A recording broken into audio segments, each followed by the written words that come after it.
Hi guys, सत श्री अकाल। तो ब्लॉग की शुरुआत करते हैं इन सुंदर सुंदर पौधों से। पिछले कल मैंने इनमें खाद डाली थी और ये पौधे इतने अच्छी तरह से रेडी हो गए ना कि अब इनको खुली जगह की ज़रूरत है। और बस थोड़ा सा सोच रही हूँ क्या जुगाड़ किया जाए कि इनको खुला मिले, क्योंकि टाइट होके ना ये पत्ते जो हैं वो जैसे वो साइड से ना बेंड होने शुरू हो गए हैं। नाल नारायण मेरे जमदूत इसे बंद कर देते हैं, अदरवाइज कॉपीराइट आ जाएगा। Good morning, welcome back to Rithvi Bahl and mama rock. सुबह का टाइम है। सत श्री अकाल। भगवान हमेशा आप पे कृपा बनाए रखें, सुख हो दुख हो हमेशा आपको मोटिवेट रखें। हम दोनों उठ गए हैं, मेरा योगा एक्सरसाइज हो गया है और रिथवी उठी हुई है काफ़ी टाइम से। 6 o'clock उठ गई थी, बस ये फिर इधर उधर कडल करती रहती है, सुस्ती सी होती है ना, सुस्त आती रहती है। 6:30 हुए हैं, अब मैं किचन में एंट्री ले रही हूँ। चीज़ें सिंपल सी बनानी है, लेकिन मेरा अलग से है, रिथवी का अलग से है, तो थोड़ा सा टाइम जो है वो लग जाता है। और लंच भी साथ ही बनाना होता है, थोड़ा टाइम ज़्यादा लगता है। तो बस शुरुआत करते हैं। आज थोड़ा सा बॉडी लथार्जी है। लथार्जी मतलब अजीब सा फील कर रही है, दिल नहीं कर रहा है, थकी हुई है। देखते हैं कैसा चलता है आज का दिन। चलिए बाबा। आउश, दंदी थोड़ी बट दिया बेटा, बस दांत से लगाती रहती है। ये लड़ने है, ये लाड है इसका। मैं ना ऐसे अपने पापा के साथ करती थी, पापा साथ करते हैं, मम्मा साथ नहीं करते। हाँ, तो चलिए दिन की शुरुआत करते हैं अच्छी सी, और इसको मारते हैं अच्छी, थोड़ा सा मारते हैं, इतना मारते हैं इसको। जब बाबा करके दिन शुरुआत करते हैं। तो बस सुबह की शुरुआत जो है वो कर दी है। योगा वगैरह हो गया था, फिशेस को खाना डाल दिया।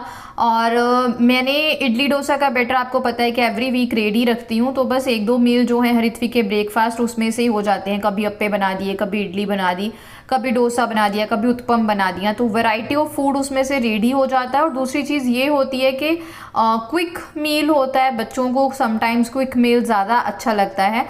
और दूसरी चीज़ कि दाल चावल इसमें प्रपोर्शन में होते हैं, तो एक हेल्दी कॉम्बिनेशन भी हो जाता है।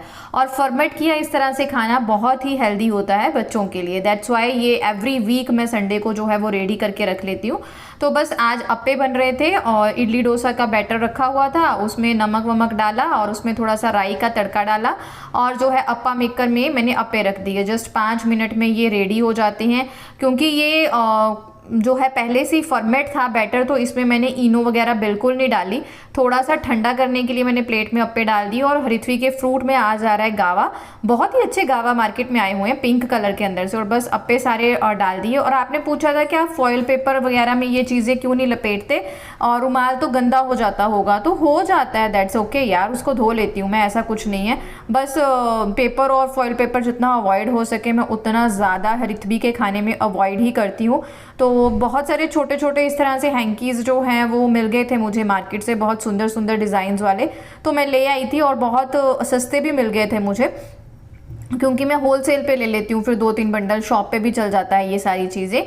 तो उसी में सब कुछ जाता है, चाहे पराठा हो, चाहे इडली हो, चाहे डोसा हो। हाँ, गंदा करके वो लाती है यार, बच्चे हैं तो गंदा तो करेंगे चीज़ों को, तो वो गंदा करके लाती है, कोई बात नहीं, मैं धो लेती हूँ। जितना सारा दिन में हम इतना काम करते हैं तो हैंकी भी तो धो ही सकते हैं ना बच्चों का, कोई बात नहीं। तो चलते चलते बस वीडियो को लाइक कर दीजिए, चैनल को सब्सक्राइब कर लीजिए अगर आप चैनल पर नए हैं। तो हाँ, 1-2 फ्रेंड्स के साथ शेयर भी कर दीजिए अगर आपको मेरा रूटीन जो है वो पसंद आता है। तो सारा खाना वगैरह रिथवी का पैक हो गया था। इसी बीच में आके रिथवी को चेक भी करती रहती हूँ। रिथवी खुद से रेडी हो जाती है, बस उसे नहलाना धुलाना मुझे होता है, रेडी वो खुद हो जाती है। और उसके बाद मैं फ़ोन चेक करती हूँ, क्योंकि फ़ोन पे इनकी क्लास का व्हाट्सएप ग्रुप है और उसी में सारा होमवर्क रीचेक करके मैं इसे एक बार रिवाइज़ करा देती हूँ। तो दिन में 2 बार तो वैसे रिवाइज़ होता है, एक बार सुबह जाते जाते मैं इसे बहुत सारी चीज़ें जो है वो रिवाइज़ में कराती हूँ। ज़रूरत हो चाहे ना हो, मैं रिथवी को रिवीजन ज़रूर कराती हूँ, टेस्ट हो चाहे ना हो, क्योंकि इस तरह से ना बच्चे में अच्छी चीज़ें इंकलकेट होती हैं। उसे ये एक रूटीन सा बन जाता है कि हाँ सुबह पढ़ना है, और इस तरह से बच्चे का रूटीन अच्छे से सेटअप रहता है। और वो बस इसी तरह से मस्ती करती हुई कभी लेटती है, कभी बैठती है, करती रहती है। सुबह सुबह सुस्ताई होती है। तो मुझे कईयों ने पूछा कि आप ऋत्विक को कितने बजे जगाते हो, आपने उसका किस तरह से टाइम टेबल सेट किया है। तो मैं आपके साथ अलग से भी शेयर करूंगी। तो मैं आपको बता दूं, मैं ऋत्विक को 6:15 बजे के अराउंड जगा देती हूँ। जब मेरा योगा वगैरह पूरा हो जाता है तब जगाती हूँ, क्योंकि फिर 10 मिनट उसे भी चाहिए। उसको होता है कि मम्मा मेरे साथ लाडी वाडी लगाए, कडल करे। तो उस टाइम तक मैं फ्रेशन अप अच्छे से होके योगा कर लेती हूँ। कई बार तो 5-10 मिनट किचन में उसकी प्रिपरेशन भी खाने की कर आती हूँ। उसके बाद ऋत्विक को उठाती हूँ।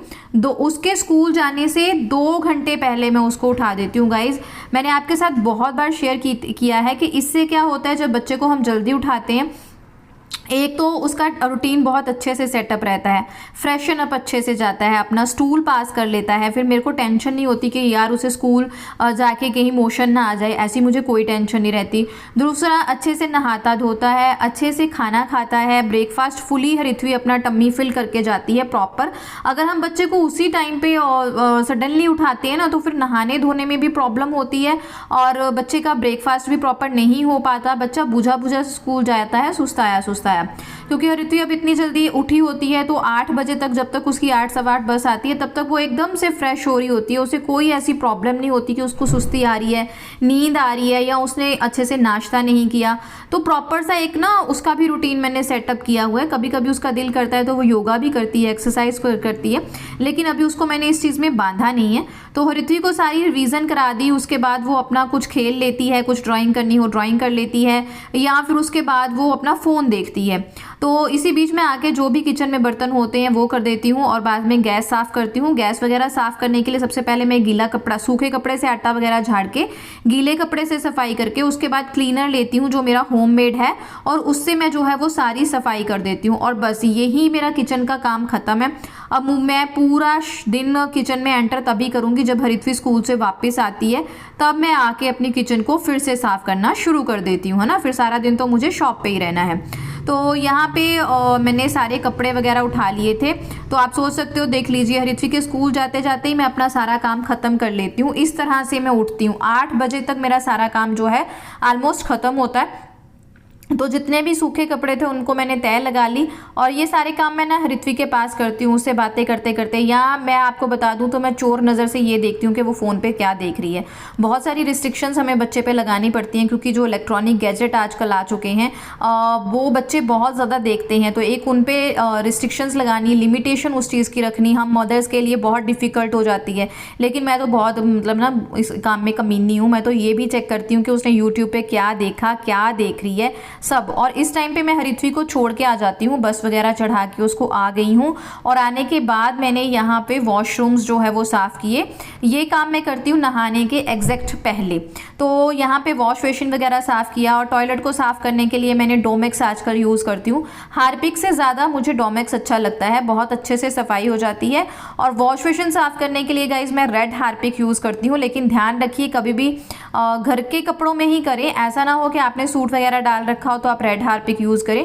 क्या होता है, जहाँ पे रेड हार्पिक के छींटे पड़ते हैं वहाँ से जो है सूट का कलर उड़ जाता है।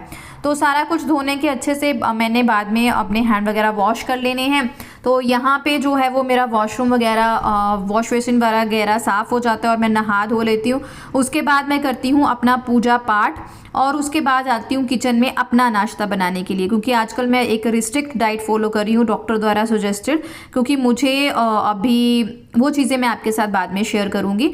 तो आज मेरी डाइट में था कोई भी उत्पम या उपमा ऐसा कुछ। तो मेरे पास डोसा इडली का बैटर बना है, तो मैं उसी को थोड़ा सा जो गाढ़ा गाढ़ा ही रखती हूँ उस बैटर को। उसमें मैंने प्याज, टमाटर, शिमला मिर्च और गाजर ये बारीक चॉप करके डाल लिए हैं, 1 हरी मिर्च। और इसके जो है मैं छोटे छोटे पैन केक वगैरह डाल लूँगी। क्योंकि जब आप सब्जियां बहुत सारी डाल के इसे पकाते हो, तो अगर आप साइज़ बड़ा रखोगे ना, डोसा टाइप बनाओगे या उत्पम टाइप बनाओगे, रोटी टाइप बड़ा सा, तो क्या होता है उसको पलटते टाइम थोड़ी सी दिक्कत आती है, वो टूट सकता है। दैट्स वाई अगर आप इस बैटर में सब्जियां डाल के पका रहे हो तो छोटे छोटे पैनकेक बनाओ और इनको ढक के पकाओ। और मैंने ऑयलिंग की थी तवे को देसी घी के साथ, अगर आप एक डाइट फॉलो कर रहे हो तो साथ ही मैंने अपने लिए जो है वो लस्सी बना लेनी है। पूरा दिन मेरे लिए लस्सी लेनी बहुत ज़रूरी है, ताकि मेरा गट सिस्टम ठीक रहे, मेरे लीवर पे जो गर्मी है वो ठीक रहे, और मैं खाया पिया जो है वो पचता रहे। और सबसे बड़ी बात, अगर मेरा मील स्किप होता है, क्योंकि मेरी बीमारी ऐसी है कि कई बार मेरा खाने को बिल्कुल दिल नहीं करता, भूख बहुत ज़्यादा लगी होती है लेकिन मेरे को खाना देख के गुस्सा आता है, ऐसा मेरे साथ होता है। तो लस्सी उसमें मेरी बहुत हेल्प करती है और स्पेशली लस्सी में मैं डालती हूँ पुदीना और भुने जीरे का पाउडर। उससे क्या होता है, गट हेल्थ मेरी ठीक रहती है, पेट ठीक रहता है, लीवर को सेटिस्फाई करता है ये सब कुछ, और मुझे भरा भरा भी फील होता है, मतलब टम्मी फुल लगता है।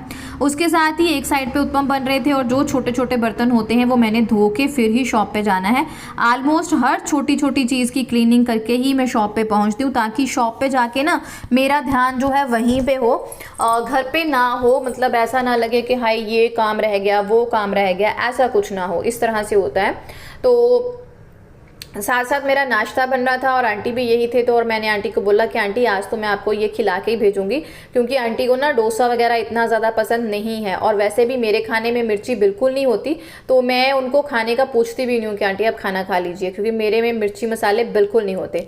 और ये शाम का टाइम है, ये मैंने हरित्वी के लिए एक और, आपने मेरे पुराने व्यूज़ ने देखा होगा कि ये जो कंटेनर हैं ऑर्गेनाइज़र है मेरे पास पहले भी है, लेकिन इस बार मैंने एक और मंगवाया है। ये मैंने मीशो से ऑर्डर किया है और ये पिछला वाला जो था ना उसमें शायद 4 हैं या 5 हैं, लेकिन इसमें 6 कंपार्टमेंट्स हैं, क्योंकि हरित्वी का बहुत सामान होता है गाइस, बहुत सामान होता है। उसकी ड्राइंग्स, उसके जो भी नए नई पता नहीं कौन कौन सी चीज़ें बनाती रहती है, लकड़ियाँ सेव करती रहती है, पत्थर सेव करती रहती है, पता नहीं क्या क्या सेव करती है। और मैंने ये स्टडी टेबल इस पर्पज़ से बनाया था कि उसका बहुत सारा सामान अरेंज हो जाएगा, लेकिन वो नहीं होता। जब भी स्टडी टेबल को जो उसका साइड वाला पोर्शन है मैं खोलती हूँ ना, तो ऐसे लगता है कि चीज़ें वॉमिट कर रही हैं और हमारे ऊपर आके गिर जाती हैं। दैट्स वाई मैंने उसको ये अलग से ऑर्गेनाइज़र मंगवा दिया है, ताकि वो अपनी चीज़ों को अलग से ऑर्गेनाइज कर सके। और जब भी हमारे घर में ऐसी कोई चीज़ आती है जिसे इस तरह से असेंबल करना पड़ता है, तो यहाँ पे बाबूजी खुद ही करते हैं, खुद ही प्रधान बने होते हैं, खुद ही वो सब कुछ कर लेते हैं। तो मैंने उसको लगा दिया था, साथ साथ मैं अपना शाम का पूजा पाठ दिया बाती कर रही थी और साथ ही उसके खाने की तरफ हो गई थी, क्योंकि शाम का टाइम होता है ना जो हम लोगों के लिए बहुत टफ सा होता है, क्योंकि मैं थकी होती हूँ, पूरे दिन की थकावट होती है और अकेले का काम है तो बहुत सारी चीज़ें टफ लगती हैं, कई बार दिल भी नहीं करता करने को, है ना। लेकिन बच्चा है, बच्चे को तो हर चीज़ हमें प्रोवाइड करनी ही करनी है। तो कुछ छोटी मोटी हेल्प मैंने उसकी की और साथ ही वो इसे असेंबल कर रही थी और फिर खुद ही वो इसको ऑर्गेनाइज़ कर लेगी। बेटियां जो होती हैं ना वो बहुत समझदार होती हैं और प्यार से भी प्यारी होती हैं। मैं मतलब अब मुझे समझ में आता है कि मेरे मम्मा पापा मुझे इतना प्यार क्यों करते हैं, मतलब भाइयों से ज़्यादा क्यों करते हैं, अब समझ में आ रहा है। और इसीलिए चलो मेरे पास तो एक ही है ना, जो हमारे पास चीज़ होती है हम उसी का गुणगान करते हैं। तो मेरे पास तो मेरी बेटी है तो मैं उसी का गुणगान करूँगी। भाई ये भी हो जाता है, हमारी रिश्तेदारी में भी ये हो जाता था। मेरे साथ कई लेडीज़ ऐसे बहस भी पड़ती थी कि तू ज़्यादा करती है ऐसे, बेटे भी उतने ही हकदार होते हैं, ऐसा हो जाता था। तो इसलिए मैं नहीं बोलती ये चीज़ें, ऑन कैमरा भी और ऑफ कैमरा भी ये चीज़ें नहीं करती। और हरित्वी ने ऑलमोस्ट सारा खुद से असेंबल कर लिया। इसे देख देख के मुझे जितनी खुशी हो रही थी ना, मैंने जो इसकी वीडियो बनाई पापा को भेजूंगी तो इसके पापा ज़्यादा खुश होंगे कि मेरी बेटी बड़ी हो गई है। इसी के साथ ब्लॉग का यहाँ एंड करती हूँ, मिलती हूँ नेक्स्ट ब्लॉग में। तब तक के लिए बाय बाय गाइस। चैनल अच्छा लगता है, आपको वीडियोज़ अच्छी लगती हैं तो लाइक करें ना करें, चैनल को सब्सक्राइब ज़रूर करें और दूसरों के साथ शेयर ज़रूर करें। हमेशा पॉजिटिव रहें, हमेशा खुश रहें, अपने आप को वक्त दें, मोटिवेट रहें। अगर आपके अब बुरा समय भी चल रहा है तो भगवान को हमेशा याद रखें, भगवान आपके आसपास है। बाय।